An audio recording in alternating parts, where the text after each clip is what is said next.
শোনো, যদি তুমি শুধু সস্তা মোটিভেশন খুঁজতে এসে থাকো তাহলে এই ভিডিও তোমার জন্য নয়। তুমি এখনই স্কিপ করে চলে যেতে পারো। কিন্তু যদি তুমি সত্যি নিজের জীবনকে বদলাতে চাও তাহলে এই 30 দিনের চ্যালেঞ্জ তোমার জন্যই। শুরুতেই একটা কথা পরিষ্কার করে দিই, যদি তোমার হাতে এই কয়েক মিনিট সময়ও না থাকে তবে মাঝপথে ছেড়ে দেওয়ার মানসিকতা নিয়ে এই ভিডিও দেখা শুরু করো না। কারণ আজ তুমি এমন কিছু তেতো সত্যের মুখোমুখি হবে যা তোমার মস্তিষ্ককে নতুন করে ভাবতে বাধ্য করবে। একবার নিজেকে প্রশ্ন করো তো, তোমার জীবনটা কি শুধুই অজুহাতে রাস্তা না? প্রতিদিন সকালে ওঠো, কিছু ফাঁকা স্বপ্ন দেখো, আর দিন শেষে সেই এক বুক হতাশা নিয়ে ঘুমাতে যাও। তুমি কি সত্যি এই দুর্বলতাগুলো নিয়ে বাঁচতে চাও? তোমার ভেতরের আওয়াজ কি তোমাকে বলে না যে তুমি এর চেয়ে অনেক বড় কিছু পাওয়ার যোগ্য? আমি এখানে তোমাকে কোনো রূপকথার গল্প শোনাতে আসিনি। আমি এসেছি তোমার জীবনের কন্ট্রোল তোমার হাতে ফিরিয়ে দিতে। এই 30 দিন যদি তুমি নিজের সাথে করা চুক্তিটা রাখতে পারো, আমি কথা দিচ্ছি তোমার ভেতরের মানুষটা এমনভাবে বদলে যাবে যে তুমি নিজেই নিজেকে চিনতে পারবে না। প্রথম কাজ, কাল থেকে তোমার প্রথম কাজ ভোর 5টা বা 6টার মধ্যে বিছানা ছাড়া। এই 30 দিন তোমার জীবনে কোনো স্নুজ বাটন থাকবে না। কেন এত ভোরে উঠবে? কারণ যখন চারপাশ শান্ত, সবাই ঘুমে আচ্ছন্ন, একজন নীরব যোদ্ধার মতো তুমি তখন নিজের লক্ষ্য নিয়ে কাজ শুরু করবে। ঘুম থেকে উঠেই ফোন হাতে নেবে না। দিনের প্রথম আধ ঘন্টা শুধুই তোমার নিজের। দ্বিতীয় কাজ, শরীরকে আরাম দেওয়া বন্ধ করো।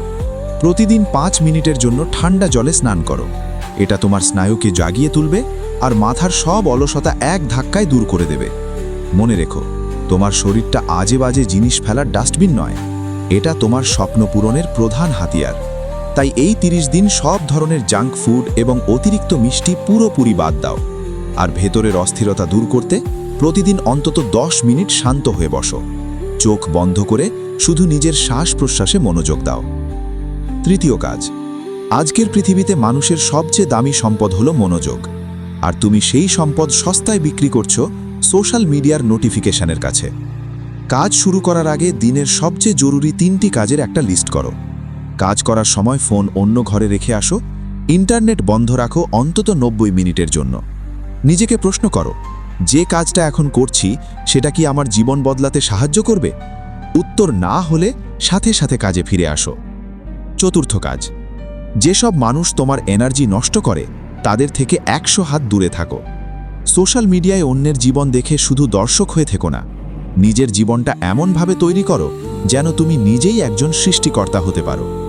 আর শোনো, তোমার সবচেয়ে বড় শত্রু অন্য কেউ নয়, তোমার নিজের ভেতরের ব্যর্থতার ভয়। বারবার ব্যর্থ হওয়া মানে হেরে যাওয়া নয়, ব্যর্থতা হলো সফলতার সবচেয়ে বড় শিক্ষক। যখনই ভয় তোমাকে বলবে তোমাকে দিয়ে হবে না, ঠিক তখনই তোমার কাজের গতি দ্বিগুণ করে দাও। ভয় নিজেই তোমার জেদের কাছে হার মানবে। শেষ কথা, কল টু অ্যাকশন। এখন সিদ্ধান্ত তোমার। তুমি কি তোমার জীবনের রিমোট কন্ট্রোল নিজের হাতে নিতে প্রস্তুত? তুমি কি চাও 30 দিন পর আয়নার সামনে দাঁড়িয়ে বুক ফুলিয়ে বলতে, হ্যাঁ আমি পেরেছি?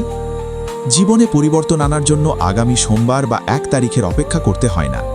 পরিবর্তন শুরু হয় এই মুহূর্ত থেকে। যদি তুমি এই চ্যালেঞ্জ নিতে প্রস্তুত থাকো, যদি তুমি সত্যি নিজের জীবনকে বদলাতে চাও, তাহলে এখনই এই ভিডিওর নিচে কমেন্টে লেখো, আমি প্রস্তুত। তোমার এই একটা কমেন্টই হোক তোমার নতুন জীবনের প্রথম পদক্ষেপ। এখনই শুরু করো।